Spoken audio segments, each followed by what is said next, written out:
Today on episode 441 of the I Am Salt Lake podcast, we are joined by Bryce Hess, founder of Finding Parallels. Bryce runs life skills workshops for companies and schools to teach tools for success using an array of communication and improv skills.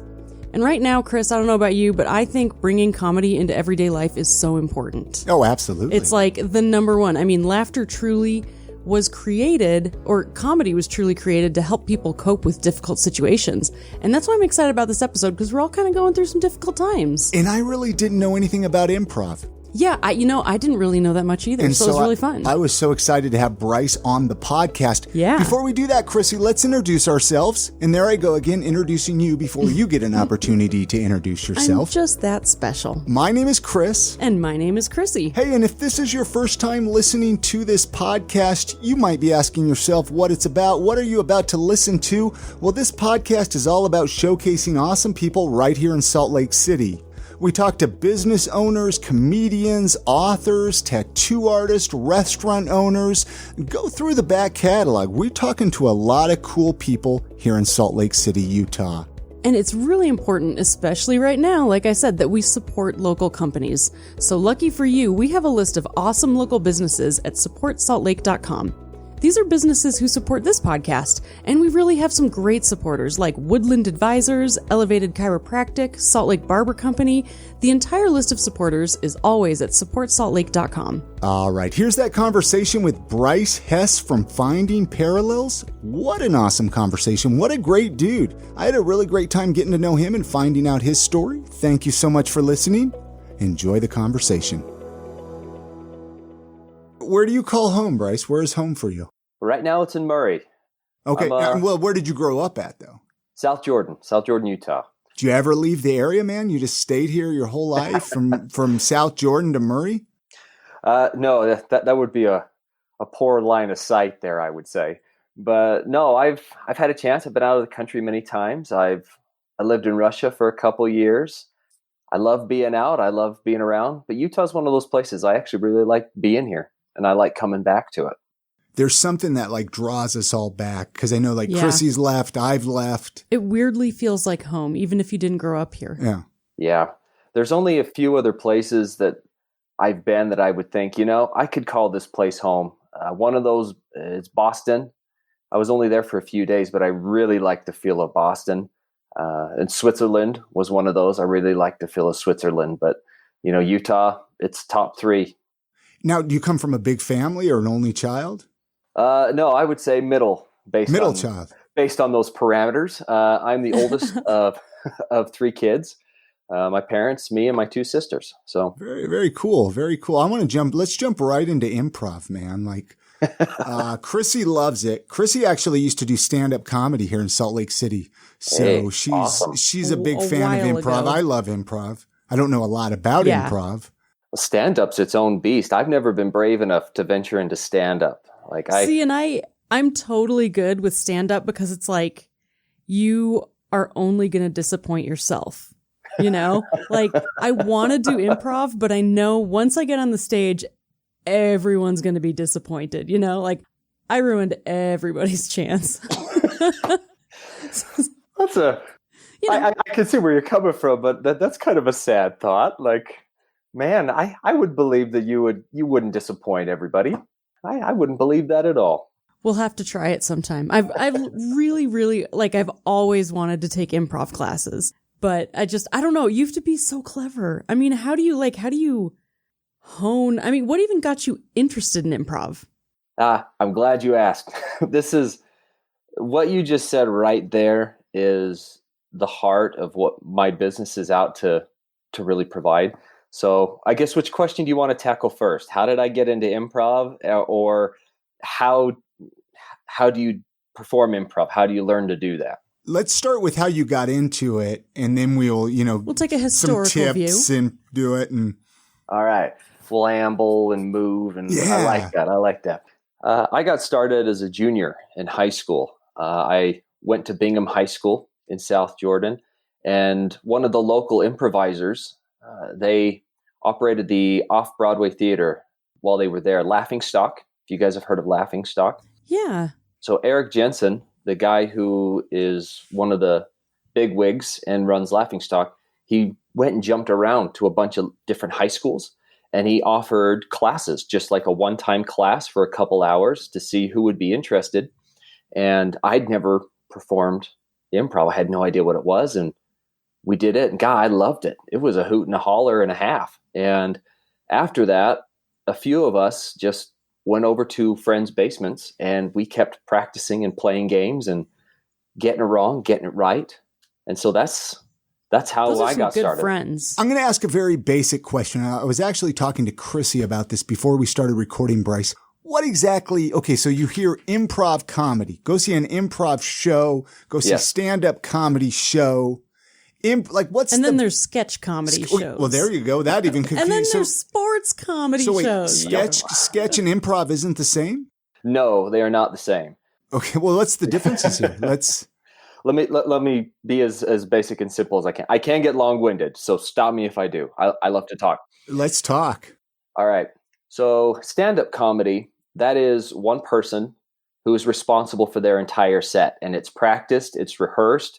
You spend time in all sorts of different bars, clubs, locations, managing and tempering reactions, seeing what works, seeing what doesn't work. So it is a meticulous process, and it's not one that it's not easy to do at all. And it all falls on one person. Chrissy, would you say I'm pretty accurate there? Indeed. I would say it's very much like acting. You spend a lot of it is process. Yes. Process. I like that. That's a great way to put it. And then when you take improv has no script.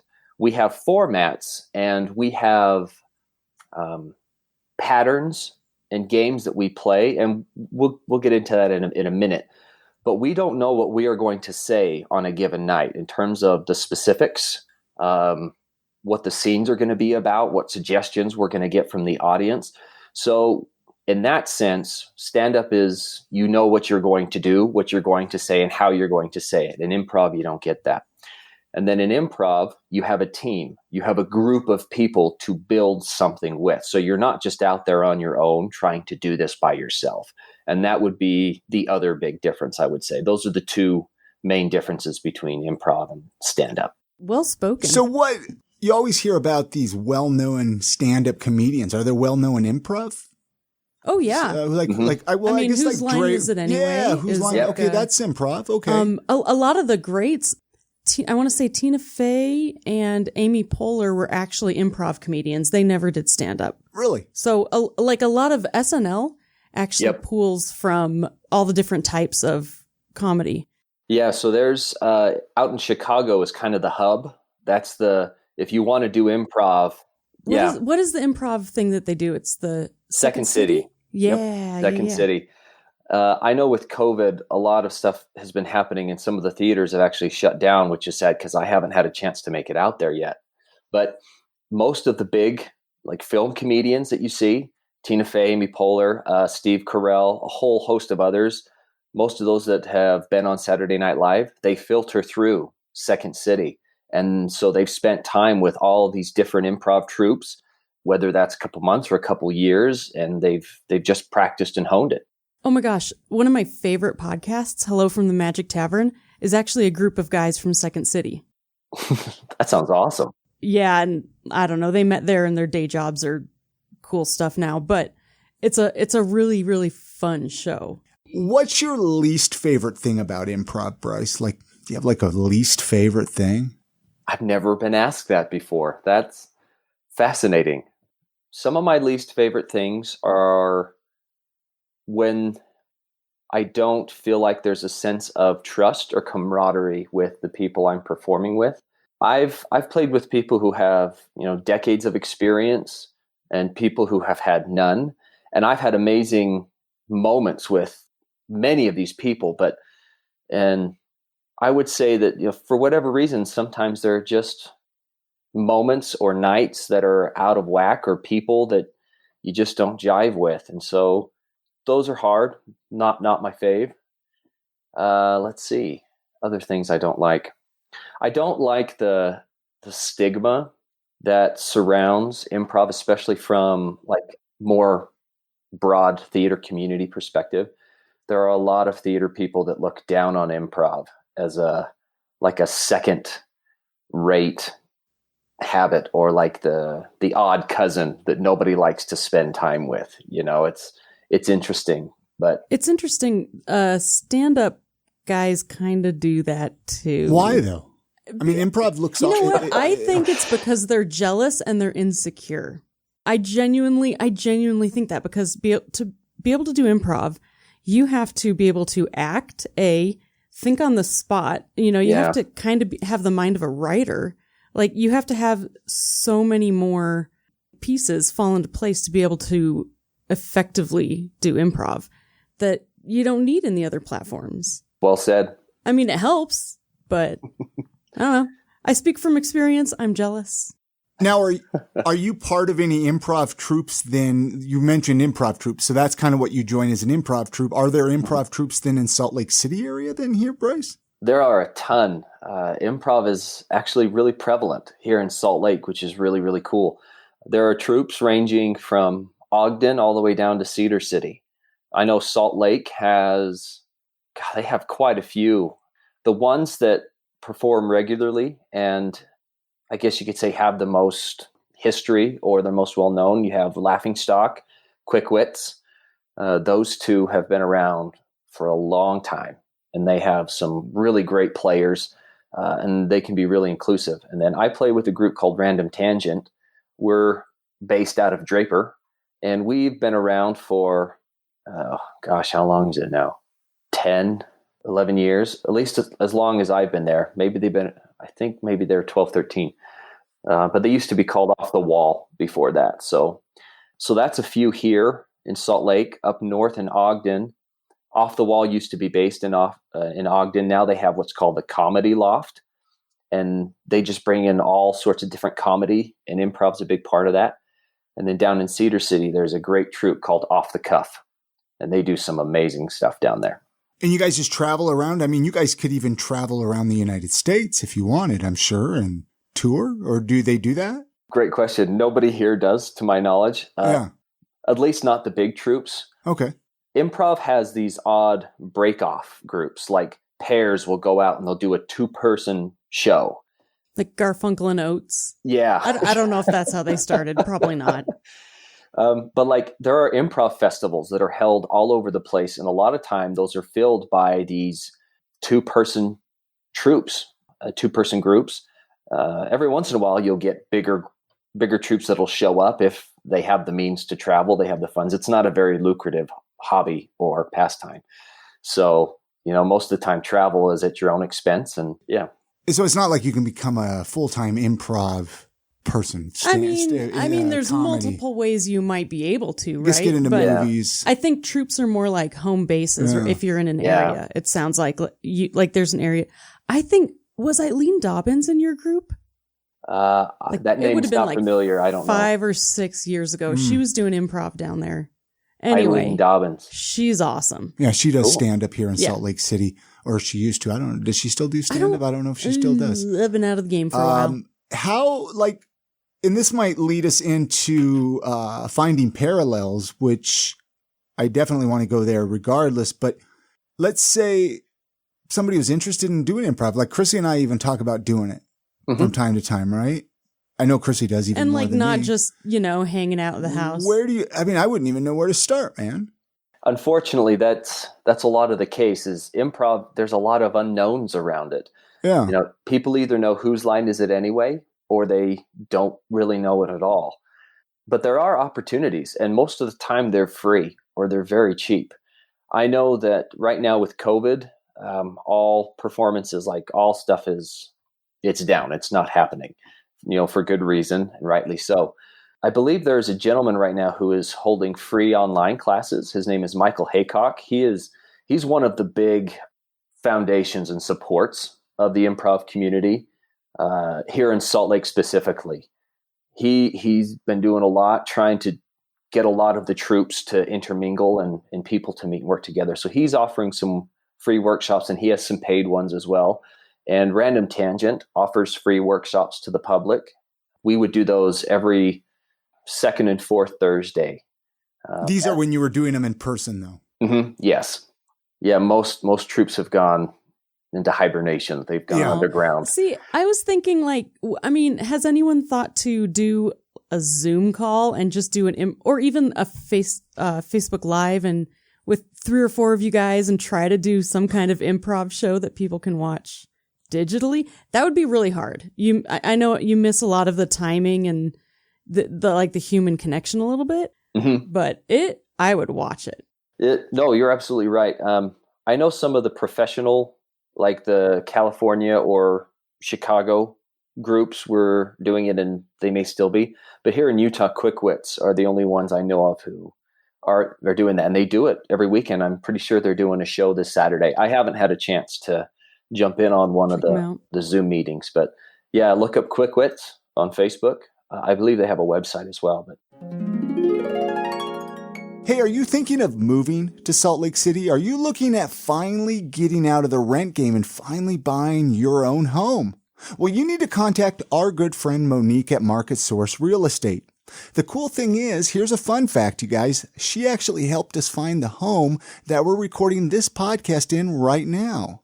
Yes, and for the last 20 years, Market Source Real Estate has been specializing in helping people just like you and me buy and sell homes in the Sugar House as well as the greater Salt Lake area. Market Source Real Estate has a background in flipping houses because they've owned almost 20 homes themselves, so they know all the ins and outs of older homes. And if you're looking to sell your home, Market Source Real Estate specializes in helping sellers update or repair their homes to increase their value and make sellers more money. All right, so if you're looking to move to Salt Lake City, maybe you just want to move across town. Maybe you just, want to get something new. Contact Monique at Market Source Real Estate. You can find her info as well as really cool articles to learn about Salt Lake City, the cool things going on here. ThinkSaltLakeCity.com is their website. Or you can just give her a call, 801-810-6773. And many thanks to Market Source Real Estate for sponsoring this episode of the podcast. So let's talk about finding parallels a little bit more. What exactly is it then? Is it you teaching improv classes then, or what is this all about? Some workshops? Yes, all the above. But the majority of it ties back into something Chrissy asked at the beginning. Like improv has this aura, this atmosphere of being really intimidating. People look and they're like, how do they do that? I could never do that. That's insane. The ability to come up with all of this so quickly, so naturally, with another person. There's a lot at play, but what people don't understand is these are things we practice. Improv can be learned. I've never met a person who cannot learn improv. Now, I've met people who aren't funny, and I've met people who don't really have a future performing with a troupe, but in terms of improv itself, it's just the ability to make things up on the spot. And I spent the last 5 years coaching at a high school. And while I spent time with these kids, I saw some incredible things happen in their maturity, in their ability to communicate, in how they held themselves and how they thought about themselves. Because one of the things I love about improv is when you take a script away from somebody, all that they're left with is themselves. Their mind. Your mind, your heart, your body, your actions, and that terrifies people. Most people are not prepared to be with themselves, and this makes me extremely sad because it should not be the case.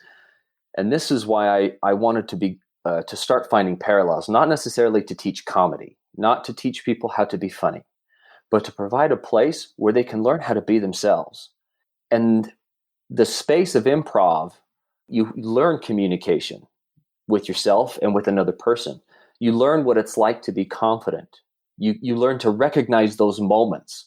You identify what trust feels like in yourself and with another person. And you learn what it's like to establish a relationship and maintain it and see it through to some kind of conclusion. And so the way I see it, these are core things. This is the basis of existence for us. They're not new. They're not unknown. But for some reason, we have this aversion to them naturally. We want to have them, but we avoid them because we don't know how to approach them. We don't know how to practice them. We don't know how to engage with ourselves with them. But when you create a space like improv where it's fun and you're laughing and there's no real life consequence to the choices that you make, you get to practice these things. You get to learn what it's like to say, I'm having this thought, I'm going to throw it out there and see what happens. You mentioned that you were teaching high schoolers improv at the high school. Yeah, Is right. that like a norm? I mean, do most high schools have improv classes? That's awesome. No? No, they don't. It's becoming more and more of a thing. I teach an after school. Oh, so it's after school. Okay. Mm-hmm. Still cool though. Yeah. I mean, I wish I had that option. I was going to ask, have you ever had a student I'm thinking for people like me who avoid things because of I'm a very indecisive person. Mm-hmm. So for me, half of the battle would be getting up and, like you said, being able to make a decision and run with it. Mm-hmm. When I was thinking that, I'm like, that's probably more why I haven't done it. Yeah, but it would maybe be good for you to do it, Chrissy, right. because it would teach you that skill to just be spontaneous. Look, you have to. Well, I'm totally good at being spontaneous, but then choosing something. Yep. Is so what do you tell students who have a hard time narrowing down the possibilities? In terms of narrowing possibilities, I guess it depends on the exercise that we're doing. One of my favorite exercises is just to do what we call a dry scene. That means there's no suggestion. There's no inspiration to go off of. Have either of you been to an improv show before? No, I haven't. No. A long time ago. So a standard with a live improv show is you have a cast of players. You have an MC or a master of ceremonies. Typically, they're also an improviser, but they're not filling the role of a player. They're acting as like a liaison between the players and the audience. And then you have the audience. And in order for an improv show to function, we require audience participation. And most of the time, this comes in forms of suggestions. We ask them to give us inspiration for a scene that we're about to do. So an example would be, let's say we're going to play the game Accents. This is a very common game. Throughout the scene, the MC will be throwing out different accents, and we have to continue the scene in those accents. So there are a couple things that we'll need to get from the audience. One, we'll need a list of different accents. And so, Hungarian, Valley Girl, Bohemian, Christopher Walken, Russian, the list goes on and on. But then we also need a scene suggestion, what the players are going to be engaged in, what they're actually going to do in the scene. Doing. And, right. And that would be like, your car's on fire, or you guys are estranged lovers. Or see, that actually is really nice to hear, because I don't think most of us really break that process down and realize, oh, okay, cool. I have boundaries to work within. Maybe it's not so scary. True. And the boundaries help a lot. Mm-hmm. So when you compare that idea, then the dry scene is you don't get any of that. And so you put two people up there and you say, okay, you have no suggestion. I just want you to do something.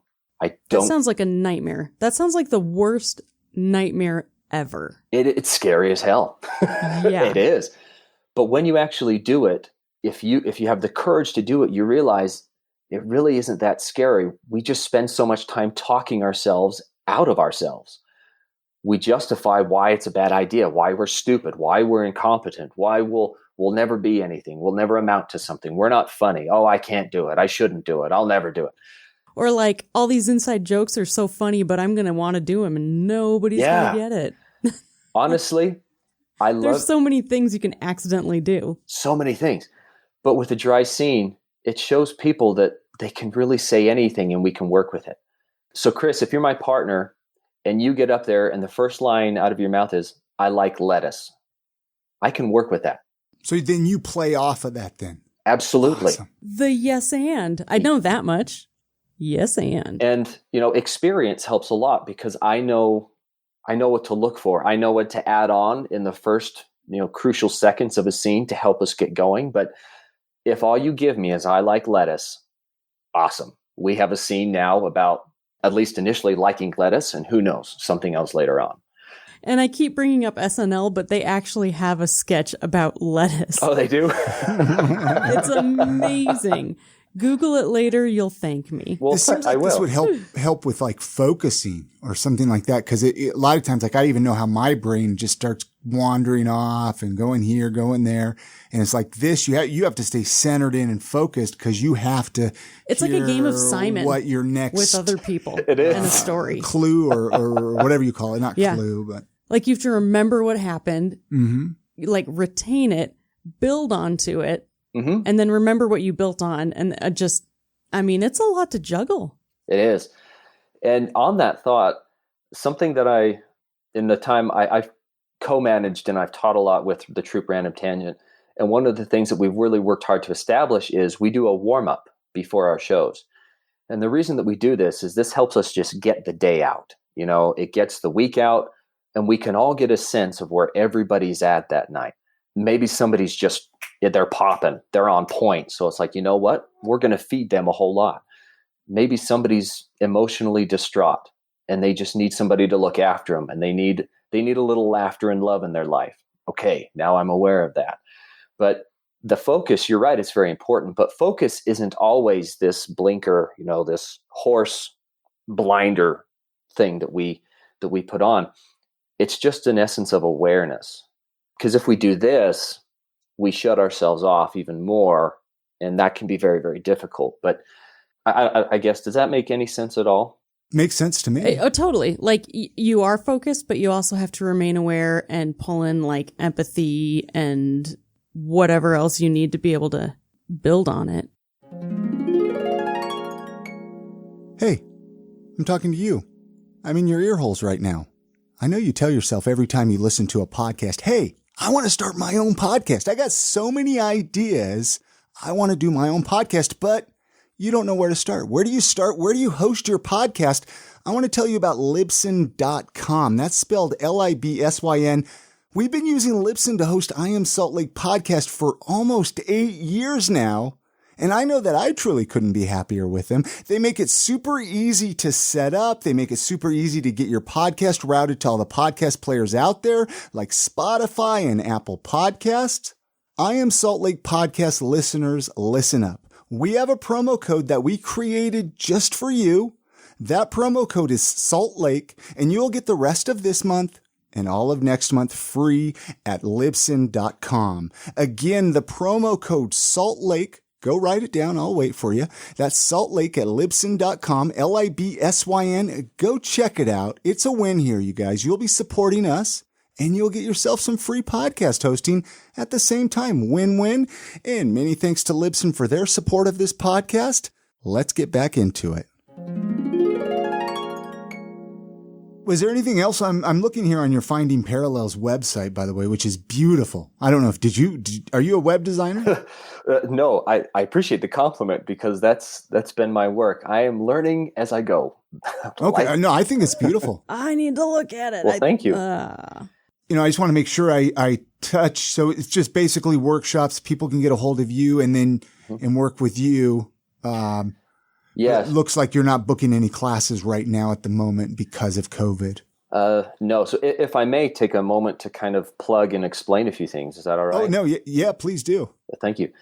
So yeah, this is very much a service in a business that requires a group setting to function. Online, it might be doable, but it's very, very difficult. But right now I'm struggling with exposure.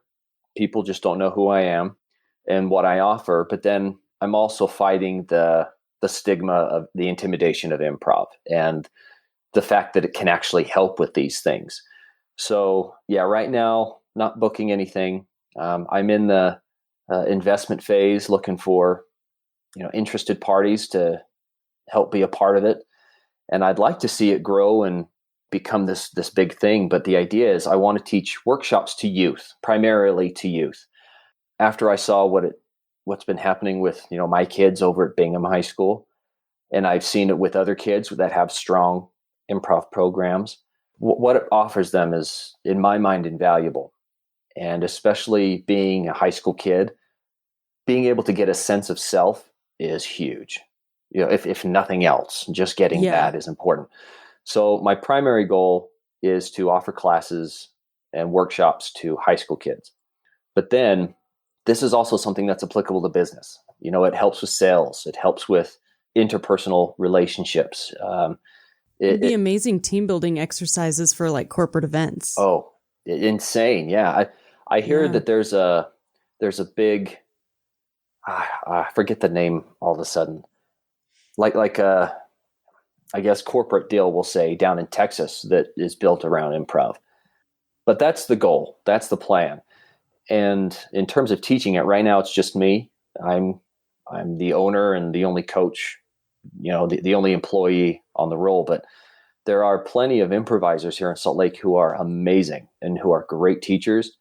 And I want to help build up not only the improv community, but just the general community at large, and offer job opportunities to these people as well as kids that come up and have a knack for it.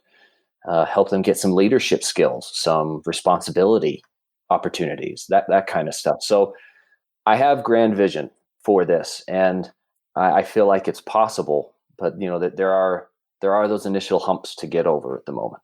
This seems like it would be such a great thing to have available, especially once a lot of this stuff with COVID kind of winds down and we kind of get back to normal life. Kids go back to school.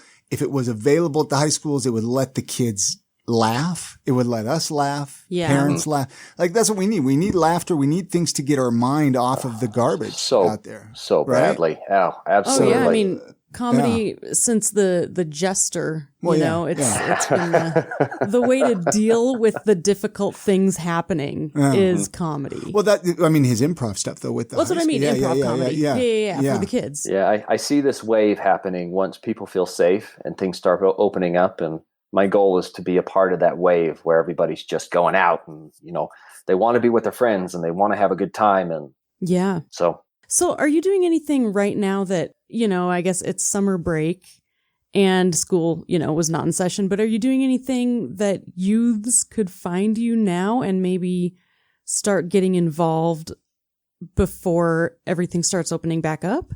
Another great question. I had some stuff happening to prepare for that before COVID hit, but unfortunately right now I feel like I'm back to square one.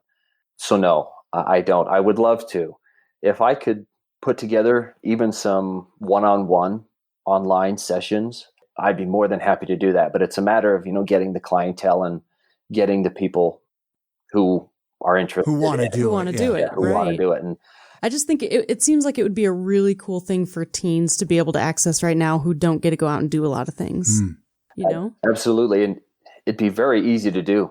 Once there's an interested group, all we need is just a computer on both ends, and we can do it. Super simple. I mean, if you're listening to this show and you're interested, I will put, the website, findingparallels.com, obviously at iamsaltlake.com with this episode too, so people can click on that and go through that and contact you that way. Awesome. Thank you. I mean, we'll get all that at the end as well, but I just figured might as well plug it now so people can reach out to you and say, come on, Bryce, let's get some stuff going, man. You get a plug and you get a plug. Plugs for everybody. So when you're not doing improv, man, like what are some of your other hobbies and interests? What else do you like to spend time doing? Oh, I feel like I have a variety. I'm a martial artist. I've done that for over 20 years. My wife and I love to ride our Harley Davidson motorcycle. We have a group that we go ride with. I love to read and I love to write. I self-published a book a couple years ago. What's the book? It's called The Art of Teaching. Okay. And can people purchase it anywhere on your website or something? They can. It's on I know it's on Apple, and I believe it's on Amazon still. I haven't looked at it for a minute. We got a published author on here now too. Yeah. Self-published. I don't want to go too far, but still counts. Still counts. How long ago did you do that? That was 2018, I think. Okay, so a couple of years. Yeah, a couple of years. Was it a lot more difficult than you thought to put a book together? Oh, absolutely. I was actually working on a fiction at the time, and this one was just kind of the cleanser, the thing that I would do when I needed a break. And it actually... Like your vent session? Yeah. And so I'm a big fan of The Art of War by Sun Tzu. You guys familiar with that book? I am, yeah. And as I was I was doing these little bits from the teaching, and putting down these concepts and principles, I thought, well, why not see if this can be put together in a book? And I love Sun Tzu's approach of, he doesn't give answers, but he gives principles, and he gives practices and pathways and directions. And he gives people the opportunity to try it themselves, trial and error, put it on, see how it fits, see how they need to adapt, or if it needs to adapt to them. And that's how I like to teach. That's my style of teaching and learning. I don't believe in just giving things. It's you have to earn. There are certain things you have to earn. There's a level of discipline involved in any growth. And so that's how I approached the art of teaching. I didn't want to give answers. I mean, it's only, I don't even remember how long it is, 50 something pages. It's not very long, but my idea was I wanted to take these principles that I viewed in the great teachers I've had, as well as the few moments that I feel like I've connected as a teacher with my students, and offer it in a way that gives people a chance to ask themselves questions, to approach their own lives and views and standpoints and go from there. I've never heard anyone really explain it that way, and I absolutely love that, because I was talking with Chris about this. Like, our educational system right now very much relies on memorization and repetition. Yeah. So like, you're taught something, you're told this, now you're a parrot. Memorize it, repeat it, and then memorize it long enough just to pass a test. You don't have to even remember it a month down the road. You never understand the principles. You were not actually taught anything. Nope. You just memorized stuff, and that's very typical in society. Unfortunately, it is. So I think that's really, people should check out your book. Yeah. No, I'm gonna check it out, man. Well, thank you. Yeah. Because I could. You want to homeschool? Read that book. No, I don't want no homeschooling, man. I think everybody got a taste of homeschooling the first half of the year. You know what I mean? Yeah, well, do you have kids? Did you have to homeschool some of your kids during? No kids? No kids yet. No, my wife's in med school. She's about to approach her 4th year, so she's incredibly busy. A lot on her plate. Wow, good on her. That's her call. So. Yeah. Wow. That's Nice. awesome, man. You guys are kind of both pursuing your passions and what you love. And let's switch gears to Salt Lake City. We have a couple Salt Lake City related questions that we try to ask everybody that comes through here. Awesome. We all have family and friends. They come to Utah and they're like, give me the tour, show me around, drive me around, show me some of your favorite spots. Does Bryce have any favorite spots? Does Bryce take out-of-town visitors to certain places, whether it's the mountains, downtown, hikes, wherever, man? I don't get many visitors. I'm actually a really strong introvert, and I like my isolation, which is kind of ironic talking about improv, because I do like being in front of people. But if I had to direct people anywhere, I really like nature. I really like our mountain scene. I've spent a lot of time down in Manti, because that's where some of my extended family's from. And so the mountains down there have a very special place for me. I think beautiful they're gorgeous. Yeah, they're beautiful. A lot of the day hikes, the simple hikes that we have, the 2 lake, what is it? Mary's Lake up Big Cottonwood, Donut Falls is always fun. Nice and simple for the kids. I love animals, so I love the zoo. Okay. I think I love what they've done with the zoo. They've upgraded a lot of things and made it look nice, and I hope the animals are happy. Me too. I don't know. I avoid downtown. I got to be honest. Why? What's wrong with downtown, man? I'm not a city. He's an introvert. Yeah, I'm not a city person. That would be overwhelming. Yep. If you're not like. So 2020 is your year, man. No festivals, no concerts, nothing, man. You just get to stay home and not feel guilty. My life's been It actually is awesome. No, it did. I mean, I'm going to be honest. I'm loving it too, man. I'm actually. I feel guilty admitting it, but I love not feeling guilty by not having a ton of stuff to do, right? Like there's always a million activities, a million get-togethers, a million parties. Well, then you can focus all your energy on creating. Yeah. You're at home. You can really do stuff that you've put on the back burner forever. What about any favorite local eating spots, Bryce? Do you have any favorites? Oh, you guys are going to hate me for this. I actually don't like food. I'm not a big food guy. No. Hey, that's fair. So that is acceptable. I mean, actually, it's celebrated. Good for you. Well, thank you. I wish I didn't love food. I eat because I have to. And granted, I do have food that I enjoy, but if I didn't have to eat, I wouldn't. and my wife hates me because she really likes food. And so she's always like, let's go out to eat here and here. And you're like, nah. Do you at least humor her and just go sit with her? Oh, absolutely. Like I can find something to eat everywhere, but some of my staples, I like Chinese. I like sandwiches and burgers. I'm a big snacker. Well, where's the last place your wife drug you to? We had Chinese the other night from Joaquin Cafe out in West Jordan. In Joaquin, they do some great Chinese. They are awesome. All right. Well, hey, that's good to know. What about, would you change anything about the area, Salt Lake City area, the valley, the city? Is there anything you would change? Now, when you say change, are you just talking general? Yeah, I mean, obviously right now there's everything going on with COVID. So let's say pre-COVID, and it could be any interpretation that you take it. I mean, some people have said the alcohol laws, some people say the air quality, some people, I don't know. There's been all kinds, man. And if you don't have any, you don't have any. Mostly has to, yeah. Everybody's got something. I've had multiple people tell me, hey, you know what? I don't want to change anything because if something changed, Utah wouldn't be what it is. I actually fall into the realm of that last one. I even look back on my own life, and I'm not a big person of regrets. And like, if I go back and I look at my own life, there's not a whole lot I would change, even the horrible stuff. I appreciate it all for what it was. And yeah, I have to agree with whoever said that I wouldn't change Salt Lake. Otherwise it wouldn't be what it is. I can get down with that. Yeah, no, I'm kind of right there. As much as like I could dream and say, oh, it'd be fun if it was this and this, but then it's like, then it wouldn't be what it is. Would it be Utah then? Yeah. If we didn't have the bad air? It's kind of a double-edged sword. We need the bad air, We need something to complain about. We need the bad air. I'm kidding, by the way. Oh man, Bryce, it's been fun, man, chatting with you.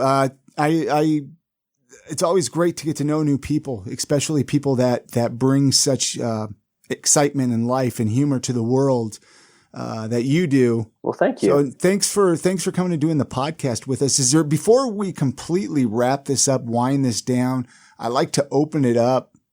If there's anything that you were hoping we would talk about, you're like, I really want to talk about this for a little while. First off, I just want to say thank you. I mean, when I reached out, I had no expectation, and you guys were just right there and willing. So I'm honored and I'm flattered. You got me at a good time. Yeah, one more week. One more week, and it would have been out. But no, hopefully we've left people wanting more. That's part of the deal. But I'm actually interested. I'd like to know a little bit more about you guys, if that's okay. Is that part of the podcast deal? Do you talk about yourself?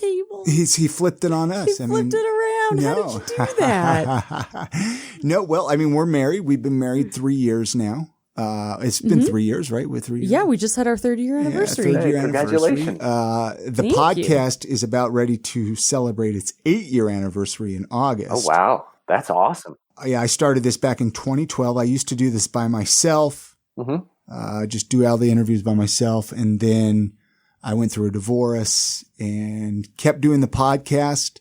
Eventually started dating Chrissy. Chrissy was doing another podcast. Yes, I was. It was a comedy podcast. That sounds awesome. Do you still do it? No, my co-host, she is wonderful and brilliant and clever. And she was kind of the brains behind the operation, and I was kind of the brawn. And she is bipolar, so she lost interest and moved on. Yeah. So it was really sad. I miss it a lot, but yeah, sad, but it was fun. It was fun while it lasted. So now I think Chrissy's co-hosted longer than over half of the time of the podcast. I think. Yeah, I think so. I think she's about at her halfway mark, because she had a hard time coming on to the podcast. She had a hard time coming on at first. She thought she was stepping on my party. Well, we have very different styles. Very different parties. And I was, and I was just like, yeah, exactly. I'm going to ruin the party. I'm going to be the one that like shows up, has a few too many, and starts dancing with the tent, and everything collapses and people are mad. Like, that's what I'm going to do to your show. That's a story to tell, though.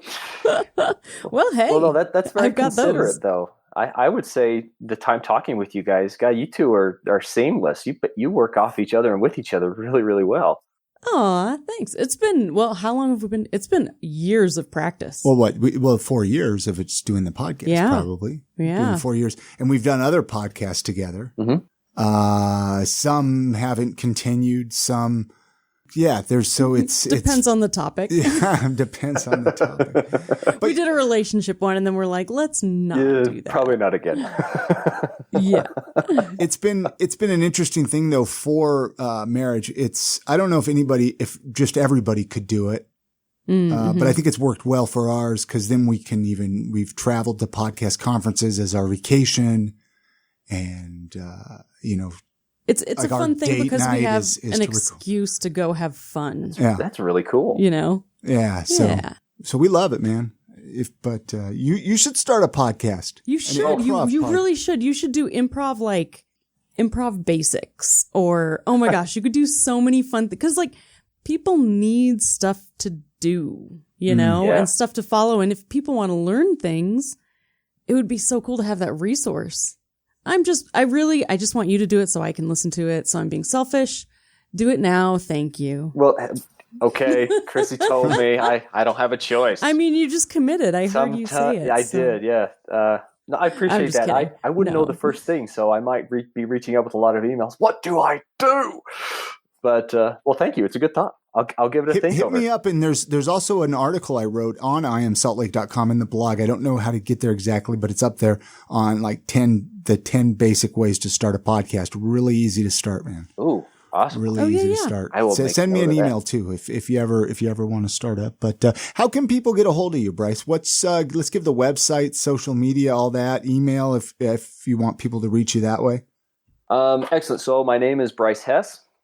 Website is findingparallels.com. Everything spelled traditionally. Email would be findingparallels@gmail.com. There's some contact information on the website. Right now, those are the best ways to get a hold of me. I'm a little hesitant to release a phone number at this point, but sure. That's fair. I am very much in the beginning stages, and there's a lot of work still to be done. But the neat thing about improv is, and especially what I offer, is all we need is a coach, a space, and some students. We literally do not need anything else. And so it's incredibly easy to put together. And as long as somebody has the time and has the means, we can make it work and something can happen. So yeah, through my website, findingparallels.com, email, findingparallels@gmail.com. And my name is Bryce. Awesome. Thank you again so much, Bryce, for coming and doing the podcast. I always tell people, let's catch up down the road, find out what you're up to and find out what you have going on. But otherwise, I'm going to let Chrissy has a final question she throws out. And then she throws that out. And thank you again for coming and doing the show, Bryce. Well, thank you. And you're free. And ditto to you guys. If there's any way I can help you guys, I'm more than happy to. So, all right, Chrissy, I'm ready. If you could leave our listeners with life advice or a motto that you live by, what would it be? Ooh, I have two that I love. Awesome. One is, I claimed this one, and I came up with it after my time in improv. It's have fun and help the other person look good. And then the second one actually comes from Steven Spielberg's Hook, when Robin Williams has been working out all day long and he's tired and sore and hungry, and they're all sitting down to eat. And the pan gets placed in front of him and it's steaming and it smells delicious. And he picks up the utensils and he's just excited to dig in. And one of the kids looks at him and goes, no, we don't use them. And Robin looks at the utensils and goes, well, why do you have them? He said, we have them so we don't have to use them. Thanks again to Bryce Hess for joining us on this episode of the podcast. If you want to find any of the links we talked about or learn more about Bryce or Finding Parallels, you can always find the show notes for this episode at imsaltlake.com/441. All right, it is time for weekly recommendation time. That time of the podcast where Chrissy and we give some recommendations of stuff that's important to us, stuff that we are digging on. That we're genuinely excited about. And we have some good ones this week, I think. We do. We have some great recommendations. And you know what?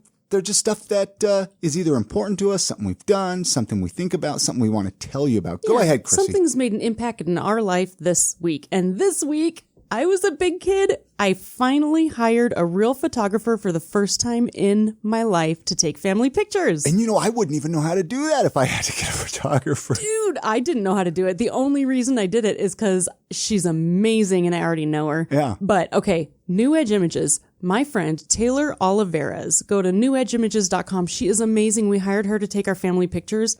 And I've only seen a few of them so far, but I could not be more excited. I want to print them out and put the kids all over the walls. She sent you little teaser pictures. She did. She's actually really good. I remember you said, oh, yeah, she's going to come take pictures of us. And I'm like, all right, I'll check this out. And I'm like, damn, she knows what's up. She totally does. She really got some good shots. She got skills. Yeah. So check her out, you guys. You will not regret it. She's affordable and she's ridiculously talented. And depending on when you listen to this, we post some pictures on our different Instagrams. Oh, yeah, I think on your Instagram, Lady Salt Lake, people can go check those out. Check out our pictures. Or on Facebook, too. Yeah, I think I sent it to both. Yeah.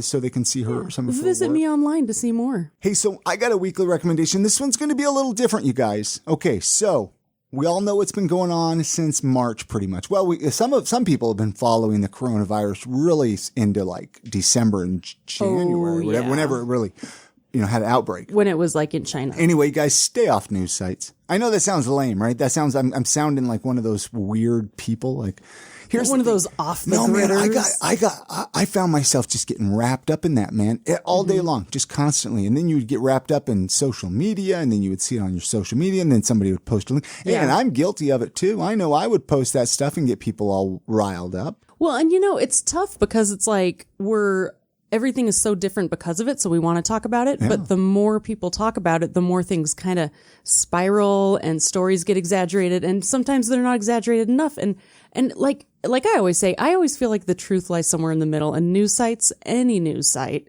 is obviously trying to they want you to get back and they want you to come back, which I would do. Well, absolutely. Let's just check in. Well, it's only going to take 30 seconds. Well, the problem is then it would just constantly spike that anxiety. Well, yeah, maybe it's adrenaline. Like, do you think anxiety also has like a dopamine effect for, like how absolutely. It almost releases dopamine because you feel like you're supposed to still stay worried? Oh, absolutely. Yeah, so stay off news sites. I mean, if you need to check it out, and I know it's hard to stay completely away from it, but I have it's good to stay educated, but not obsessed. I have noticed the days that I do stay away from it more, I'm a lot more tolerable, and I'm probably a lot more tolerable for Chrissy. Yeah. Because I really appreciate it. The people in your home will truly appreciate it. When we're around each other, because you're still working from home. We're all still here at home. We're here 24/7, and we have other things to talk about too.